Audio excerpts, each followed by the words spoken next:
భక్తి ఎంతో చూస్తున్నావుగా. ఆకలితో చెయ్యే చాచి వస్తే తన చేతుల్లోని ఆహారం పంచే చేయి చూస్తున్నావుగా. నిన్ను చూడ జనమంతా జగమంతా తిరుగుతారే, సులభంగా నిన్ను చేరే దారెవరు తెలుసుకోరే.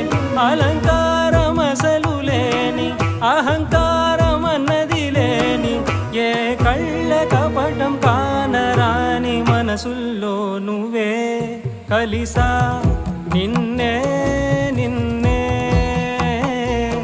మరిచా.